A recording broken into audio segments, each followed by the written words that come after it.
Hello there, how are you? Welcome back to the Cornish Cross Week 7 update.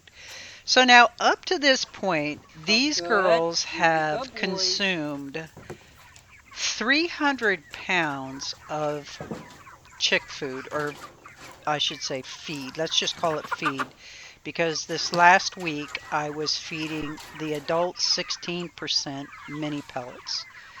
So 200 pounds of chick food, 100 pounds of the adult 16% protein food. And by me switching them from the chick food to the adult food made a noticeable difference in how much they were panting and their basic overall raging metabolism. With that being said, there was a visible difference in how quickly they were growing. It did decrease their growth rate, but I am okay with that just because of the high temperatures that we're having this summer. I did not want to have these girls totally stressed out, and I think if I had left them on the higher protein chick food, it would have been much harder on their body to compensate for the heat indexes that we were having down here in Florida. With that being said, I really cannot complain about their progress. They seem to be happy, they seem to be healthy. I have a lot of these girls that are actually using roost bars like chickens.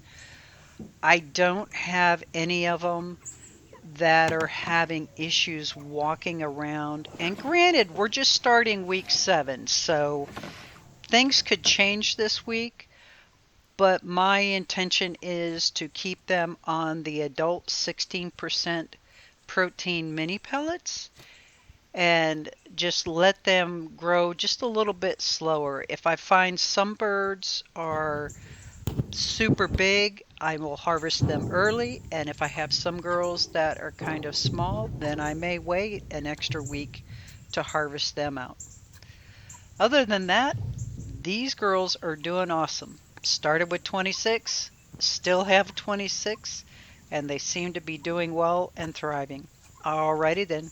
I want to thank you all for stopping by. Have an absolutely wonderful and blessed week, and I'll see you next time. Take care.